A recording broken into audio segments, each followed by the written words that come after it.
बात है, विजयपुर नाम के गांव में बड़ी बहन संध्या अपनी छोटी बहन किरण के साथ रहती है। एक दिन सुबह किरण उसे बुलाकर कहने लगती है, सुन छोटी, घर में पानी खत्म हो गया है, तो आज तू ही पनघट से पानी ले आना, तब तक मैं घर के सारे काम निपटा लूंगी। ठीक है दीदी, मैं अभी जाकर पास वाली नदी से पानी ले आती हूँ, तब तक आप खाना बना कर रखना। अरे नहीं नहीं, उस शापित नदी पर बिल्कुल भी मत जाना तू। 1000 बार तुमको बताया है, कोई भी औरत उस शापित नदी पर नहीं जाती है। वहाँ जो कोई भी औरत गई है आज तक वापस नहीं लौटी है, और तुम इतनी जल्दी मेरी हिदायत भूल कैसे गई? हाँ, ये बात अब से ध्यान रखना और कभी भी उस नदी पर मत जाना। अब सीधा पनघट से जाकर पानी ले आओ। मगर दीदी, आखिर उस शापित नदी का रहस्य क्या है? आज तक आपने मुझे नहीं बताया। उसके रहस्य के बारे में मुझे बताओ ना, मैं कैसे मान लूं कि वो एक शापित नदी है? बस बस, बहुत दिमाग लगाने की जरूरत नहीं है। जितना बोला गया है उतना ही करो। बेकार की बातों में पड़ने से कोई मतलब नहीं होगा। इसीलिए जो कहती हूँ वो मानो, और याद रखना तुम्हें सिर्फ पनघट ही जाना है और पानी वहीं से लाना, ठीक है ना? गुस्सा क्यों करती हो दीदी? ठीक है, जैसे भी तुम बोलो, मैं अभी जाती हूँ। ये बोलकर किरण मटका लेकर वहाँ से गांव के पनघट की ओर चली जाती है, और वहाँ पहुंचकर वो पनघट से पहले ही मौजूद कुछ औरतों की भीड़ को देखकर खुद से कहती है, अरे अरे, यहाँ तो पहले इतनी सारी औरतें पानी लेने के लिए खड़ी हैं। लगता है मैंने घर से निकलने में देर कर दी, मगर अब क्या करूँ? जब तक मेरी बारी आएगी तब तक तो शाम हो जाएगी, और उफ, ये धूप, इसमें तो मेरा अभी से सर चकराने लगा। अब क्या किया जाए? तभी किरण के दिमाग में एक विचार आता है और वह मन में सोचती है, अरे हाँ, मैं वो नदी से भी पानी ला सकती हूँ, मगर दीदी ने तो पहले ही मुझे उस शापित नदी पर जाने से मना किया है। मैं तो नहीं मानती किसी नदी का शापित होना। नहीं, भला मैं क्यों डरूं? अब इतनी देर तक मैं यहाँ धूप में इंतजार भी तो नहीं कर सकती ना। उसी नदी से पानी लेना सही रहेगा। ये बोलकर किरण वहाँ से मटका लेकर गांव की उस शापित नदी के किनारे पहुँच जाती है और इतना सुंदर नजारा देखकर कहती है, अरे वाह, इस जगह तो इतनी सुंदर हरी भरी हरियाली है, और तो और इतनी सुंदर नदी है। ये तो भला ये शापित कैसे हो सकती है? मैं यहाँ पहली बार आई हूँ, मुझे तो ये इतनी सुंदर जगह लग रही है। लगता है दीदी मुझे बेवकूफ बना रही थी। चलो फिर मैं पानी भर ही लेती हूँ।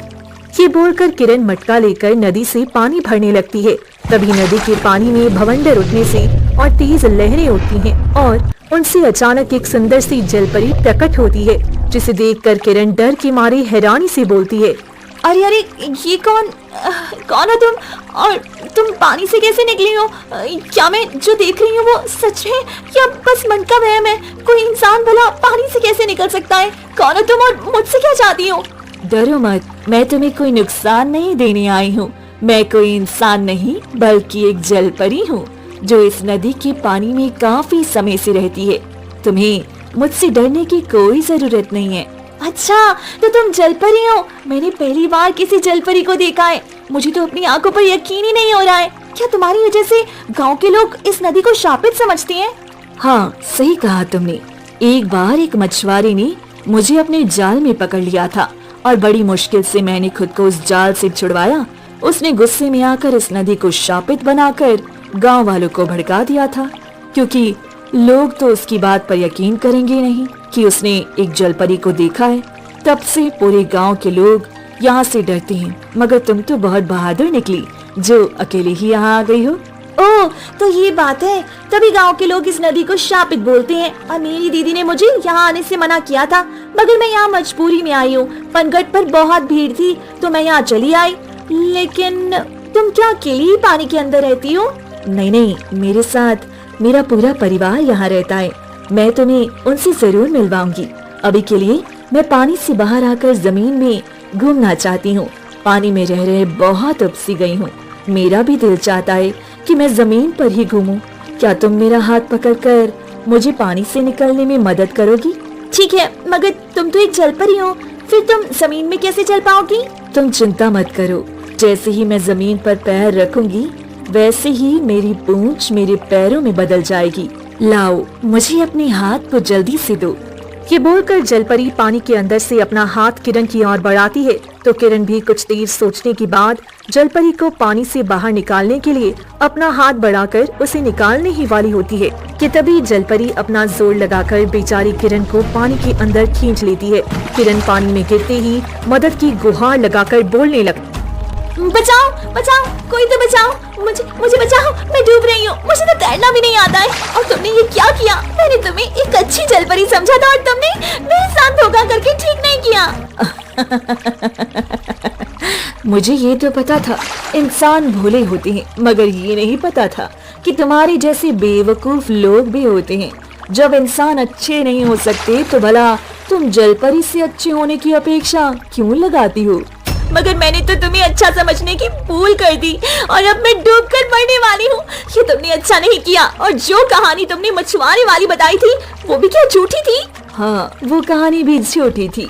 नहीं, इतनी जल्दी मैं तुम्हें मरने नहीं दे सकती हूँ। ये तो अभी शुरुआत है, बस आगे आगे देखो क्या होता है तुम्हारे साथ। अभी के लिए अगर तुम्हें अपनी जान बचानी है तो मेरे दिए इस नीले मोती को तुम्हें लेना होगा और तुम तुरंत ही जलपरी में बदल जाओगी। बताओ, अगर ये शर्त मंजूर है तो इस नीले मोती को कबूल करो और हमेशा के लिए जलपरी बन जाओ, वरना तुम डूबकर अपनी जान भी शौक से गवा सकती हो। या तो डूबना स्वीकार करो या फिर जलपरी बन जाओ। क्या कहा तुमने? ये मोती मुझे जलपरी बना देगा और मैं कभी भी अपने घर नहीं लौट पाऊंगी?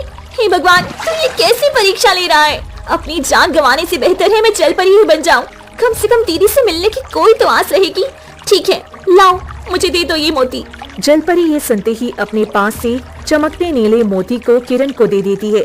जैसे ही किरण वो मोती अपने हाथ में लेती है वैसे ही एक रोशनी होती है और किरण के पैर जलपरी की तरह पूंछ में बदल जाती हैं और डूबती किरण तुरंत ही जलपरी की तरह पानी में स्थिर हो जाती है और ये देखकर हैरानी से बोलती है, अरे अब मैं जरा भी डूब नहीं रही हूँ। मगर ये तुमने क्या किया? तुमने मुझे हमेशा के लिए जलपरी बना दिया। अब मैं अपने घर कैसे जाऊंगी भला? मेरी दीदी बहुत परेशान होगी मेरे लिए। तुम्हारे पास कोई रास्ता तो है नहीं। अगर तुम ये मोती लेकर जलपरी नहीं बनती तो पानी में डूबकर मर जाती। अब तुम अपनी इंसानी दुनिया को हमेशा के लिए भूल जाओ और मेरे साथ मेरी जलपरियों की दुनिया में चलो। अब से वही तुम्हारा घर होगा। किरण ये सुनकर मन में सोचने लगती है और यही रास्ता देखकर वो मानकर जलपरी के साथ चलने के लिए राजी हो जाती है और जलपरी किरण के साथ उसे अपनी पानी के अंदर की दुनिया में ले जाती है और जलपरी और किरण पानी के काफी अंदर तैरते हुए जाते हैं। तभी एक महल दिखाई पड़ता है। जलपरी उस महल में जाती है और किरण भी उसके पीछे पीछे जाती है और जलपरी जल राज्य महल के दरबार में रानी जलपरी से मिलाने ले जाती है। वहाँ पहुंचकर जलपरी रानी से कहती है, रानी जी, ये देखिए मैं आपके आदेश पर एक और इंसान को हमारी दुनिया में ले आई। अब जल्दी ही हमारी दुनिया में रौनक आ जाएगी। बहुत बहुत अच्छा किया तुमने। तुम हमेशा मेरी उम्मीदों पर खड़ी उतरती हो। तो ये है वो नई इंसानी जलपरी। तो बताओ क्या नाम है तुम्हारा और तुम्हें हमारी दुनिया कैसी लगी? अब से तुम्हें यही रहना होगा। मेरा नाम किरण है और मैं तो बस नदी पर पानी लेने आई थी कि इस दुष्ट जलपरी ने मुझे भोला देकर मूर्ख बनाकर जलपरी में बदल दिया। मेरे साथ धोखा और अन्याय हुआ है। रानी जी, आप मुझे वापस मुक्त कर सकती हैं। कृपया मुझे वापस जाने दी। मेरे घर पर मेरी दीदी मेरा इंतजार कर रही होंगी। लगता है किरण तुम अभी भी वहम में हो। यहाँ जो कुछ भी होता है मेरी ही मर्जी से होता है। और आसपास देखो अपने, क्या तुम्हें ये जो जलपरी दिखाई दे रही हैं, ये भी तुम्हारी तरह पहले इंसान ही थे। अब यही उनका घर है। ये लोग चाहकर भी वापस अपने घर नहीं जा सकते। तुम भी इंसान बनकर नहीं जलपरी बनकर रहोगी। सच्चाई को स्वीकार कर लो। अच्छा, तो ये नदी सच में श्रापित है? तभी इतनी औरतें इतने सालों में गायब होकर कभी भी वापस नहीं लौटी। मेरी दीदी सच बोल रही थी। मगर आप लोग इतने सारे इंसानों को क्यों जलपरी बना के रखे हैं? क्योंकि ये रानी जी का आदेश है और वो जो बोलेंगी वही यहाँ होता है। तुमको उनके आदेश का चुपचाप पालन करना पड़ेगा। अब ज्यादा सवाल मत करो वरना रानी माँ गुस्सा हो सकती हैं, इसीलिए चुप रहो।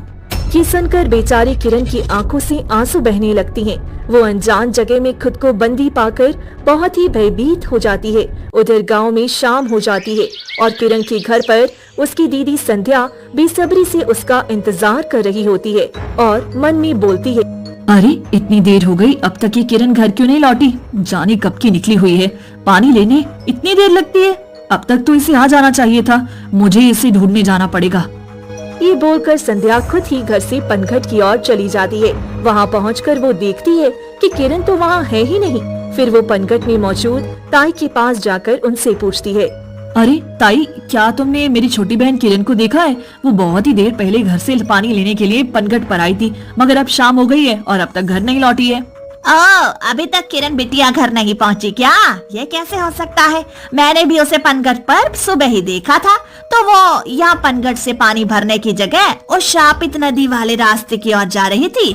मैंने उसे रोकने की सोची थी, वो तब तक बहुत दूर हो चुकी थी मुझसे। मुझे लगा वो शापित नदी पर कभी भी नहीं जाएगी, तो मैंने इस बात पर ज्यादा ध्यान नहीं दिया। तुम भी उधर मत जाना, वरना पता नहीं क्या अनहोनी हो जाए। क्या कहा आपने? किरण को शापित नदी की ओर जाते हुए देखा था? हे भगवान, मेरी किरण की रक्षा करना। अब अगर मैं उसे ढूंढने वहाँ नहीं जाऊंगी तो कौन जाएगा? मुझे ही हिम्मत करके उसे ढूंढने उस शापित नदी पर जाना ही होगा। मैं चलती हूँ ताई, अगर मैं ना लौटी तो आप गाँव वालों को बता देना सब। ये बोलकर संध्या उस शापित नदी की ओर चली जाती है और वहाँ पहुंचकर वो किरण का नाम पुकार कर उसे ढूंढने लगती है। किरण, किरण तुम कहाँ हो? मेरी आवाज तुम्हें सुनाई दे रही है? जवाब दो किरण। हे भगवान, ये कैसा अनर्थ हो गया है? अब मैं कहाँ ढूंढूं अपनी बहन को?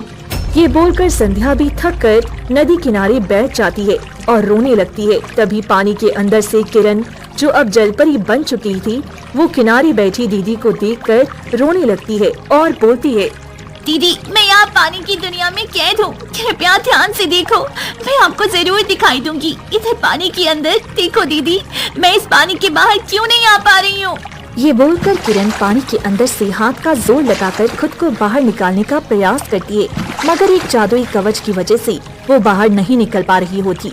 तभी किनारे पर बैठी संध्या सिर उठाकर आस पास देखने लगती है और पानी के अंदर किरण की लाख कोशिश करने के बाद भी वो बाहर नहीं निकल पाती है। तो किरण के पास वही जलपरी आकर कहती है। लाख कोशिश कर लो तुम, मगर तुम 3 दिनों तक बाहर नहीं निकल पाओगी। ये जल राज्य का जादुई कवच तुम जैसी नई जलपरी को बाहर नहीं जाने देगा, तो प्रयास करना बेकार है। नई जलपरी 3 दिनों तक बाहर नहीं जा सकती, ये रानी जलपरी का नियम है। ये सुनकर किरण बहुत हताश होकर रोने लगती है और किनारे बैठी संध्या को कुछ एहसास प्रतीत होता है और वो मन में कहती है। मुझे ऐसा क्यों लग रहा है कि मेरी बहन यहीं कहीं आसपास है? ये अजीब सा मुझे क्यों लग रहा है?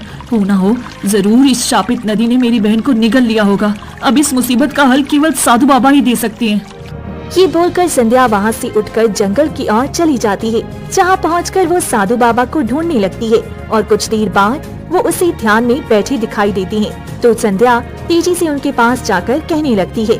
साधु बाबा जी, मेरी मदद करिए। मेरी बहन किरण शापित नदी की ओर चली गई थी, तब से वो वापस नहीं लौटी है। मुझे डर है कि कहीं बाकी लोगों की तरह उस नदी ने उसे निगल तो नहीं लिया होगा।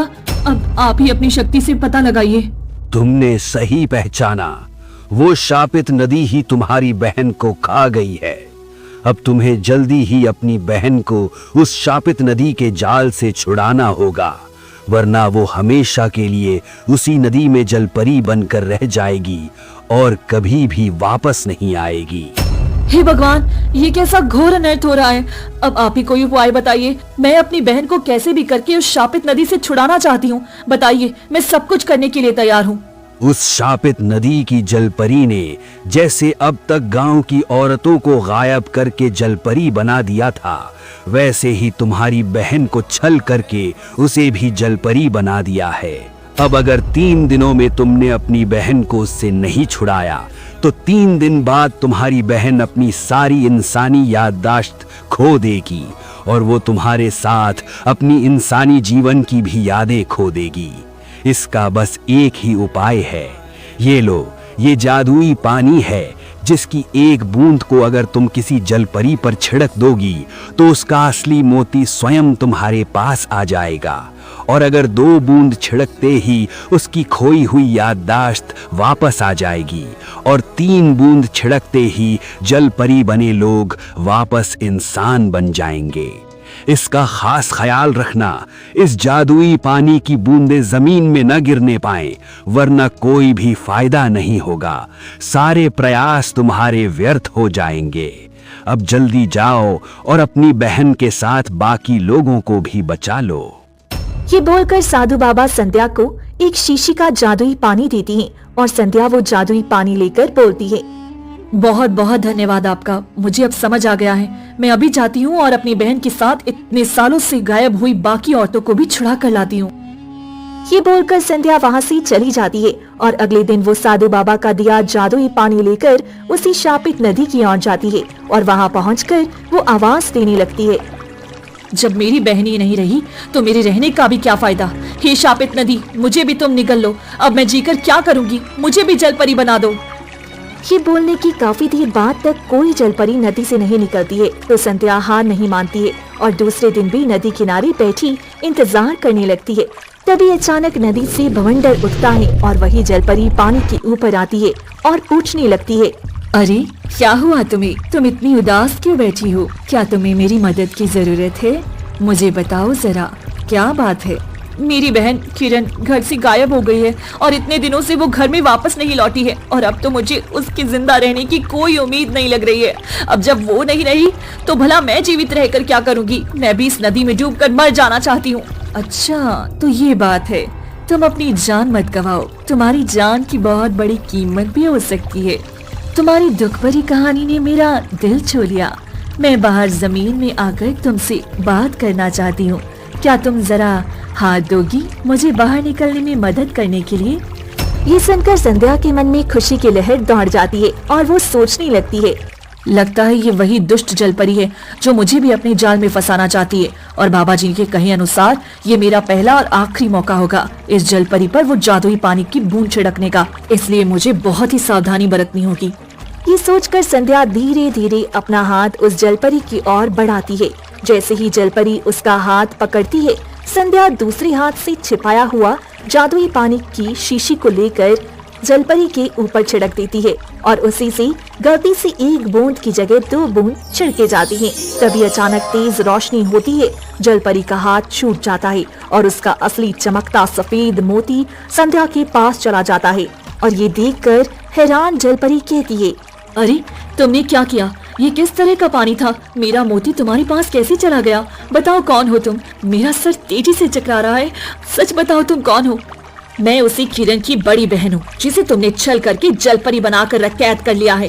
इस जादुई पानी की बूंद के असर से ही तुम्हारा मोती अब मेरे पास है। मुझे जल्दी ही मेरी बहन के पास ले चलो, वरना तुम्हारा मोती मैं यही नष्ट कर दूंगी। नहीं नहीं, ये कभी मत करना, ये मेरी जान से भी ज्यादा प्यारा है। इसके बिना मैं एक पल भी नहीं रह पाऊंगी। मगर मुझे किसी इंसानी जीवन की कुछ यादें याद आ रही हैं। लगता है मुझसे एक गलती से एक बूंद की जगह 2 बूंद तुम पर गिर गई। 2 बूंद छिड़कते ही तुम्हारी अगर कोई खोई हुई यादाश्त होगी तो सारी यादाश्त वापस आ जाएगी। कुछ देर इंतजार करो, हो सकता है तुम भी इसी शापित नदी के छल में आकर जलपरी बन गई हो और कभी वापस लौट ना पाई हो। कुछ देर में जलपरी की खोई हुई यादाश्त वापस आ जाती है और वो संध्या से कहने लगती है, मुझे सब याद आ गया है। मेरा नाम मोहिनी है और मैं भी तुम्हारे इस गांव में ही बहुत साल पहले रहा करती थी। मगर एक दिन खेल खेल में इस नदी पर आ गई और मुझे इस रानी जलपरी ने छल करके अपने जाल में फंसाकर जलपरी बना दिया और कैद कर लिया। अनाथ होने की वजह से 3 दिनों तक कोई भी मुझे ढूंढने नहीं आया और 3 दिन होते ही मेरे इंसानी जीवन की सारी यादाश्त खो गई और मैं इसी जल राज्य को ही अपना असली दुनिया मानकर यहाँ पर रहने लगी। मुझे पता था तुम भी बाकियों की तरह इस छलावे में जी रही हो। अब तुम्हारी खोई हुई यादाश्त वापस आ गई है, तो जल्दी से मुझे मेरी बहन के पास ले चलो और बहन के साथ बाकी फंसे हुए लोगों को भी बचाने में मदद करो। मुझे माफ कर दो, मैंने ही तुम्हारी बहन को धोखा देकर इस दुनिया में फंसा दिया। अब मैं तुम्हारी पूरी मदद करूंगी उसे बचाने में। चलो फिर ये खास तरह का नीला मोती तुम ले लो। इसके इंसान के पास होने से वो कुछ समय के लिए जलपरी बनकर जल राज्य में घूम सकता है और बस 3 दिन ही होंगे तुम्हारे पास यहाँ से निकलने के लिए, वरना तुम हमेशा के लिए यादाश्त खोकर जलपरी बनकर कैद हो जाओगी। ये बोलकर मोहिनी जलपरी संध्या को वो खास नीला मोती देती है, जिसे लेकर संध्या पानी में जाती है और उसके पैर तुरंत ही जलपरी की पूंछ की तरह हो जाती हैं और मोहिनी उसे लेकर पानी के अंदर मौजूद जल महल ले जाती है और कहने लगती है, सुनो, तुम्हें बस रानी के शयन कक्ष में जाकर उनका खास बड़ा सा सफेद मोती चुराना है। अगर ये कर लिया तो रानी तुम्हारी सारी बातें मानेगी और अगर तुम पकड़ी गई तो हमेशा के लिए तुम जलपरी बन जाओगी। ठीक है, मैं वैसा ही करूंगी। मुझे उनके शयन कक्ष तक ले जाओ। ये सुनकर जलपरी उसे रानी के शयन कक्ष के बाहर ले जाती है और वहाँ इशारा करके कहती है, ये देखो वो रहा रानी का मोती, जाओ जल्दी से वो चुरा लो। तब तक मैं बाहर खड़ी होकर रखवाली करती हूँ। ये सुनकर संध्या रानी जलपरी के शयन कक्ष के अंदर चली जाती है और सफेद रंग के शेल के संदूक को खोल कर देखती है। उसमें बड़ा सा सफेद मोती होता है, जिसे देखते ही संध्या वो मोती उठा लेती है और शयन कक्ष से बाहर आकर वहाँ पहले से खड़ी जलपरी से बोलती है, ये देखो मैंने मोती ले लिया है, अब मुझे जल्दी से रानी के सामने ले चलो, अब और इंतजार नहीं होता है। ठीक है, मैं तुम्हें रानी जलपरी के पास ले चलती हूँ।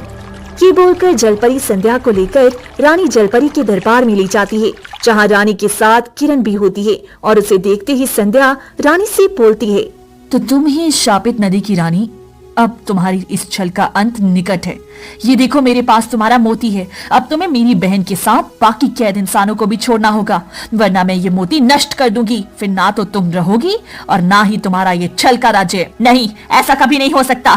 तुम जो भी बोलोगी मैं वो करूंगी, मगर मेरे मोती को कुछ भी मत करना, वो नष्ट हो जाएगा तो मैं मर जाऊंगी। मैं अभी तुम्हारी बहन को छोड़ती हूँ, ले जाओ अपनी बहन को। दीदी, मैं इतने दिनों से आपका ही इंतजार कर रही थी, भगवान का शुक्र है आप मुझे बचाने के लिए आ गई। हाँ मेरी बहन, मैं तेरे बिना नहीं रह सकती।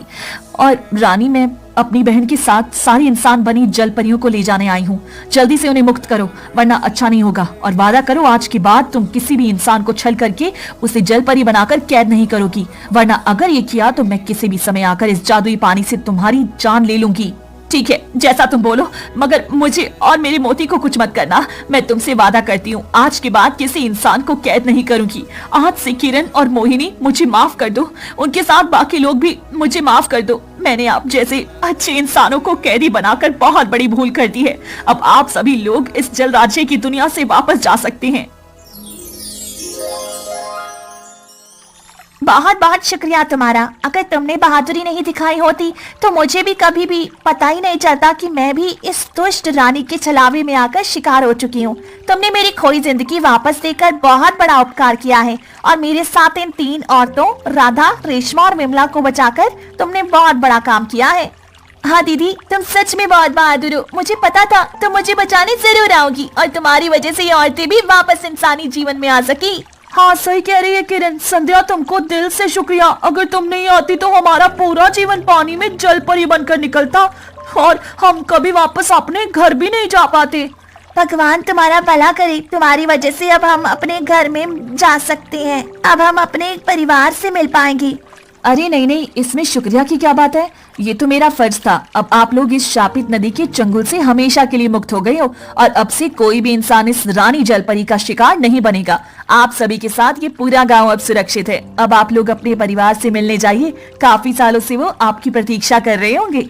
ये सुनकर तीनों औरतें वहाँ से चली जाती हैं और वहाँ मौजूद किरण और संध्या से मोहिनी बोलती है, किरण, मुझे माफ कर दो। मैंने रानी जलपरी के वश में आकर तुम्हारे साथ धोखा किया। अगर वो हो सके तो मुझे माफ कर देना। मैंने होशो आवाज में नहीं किया था।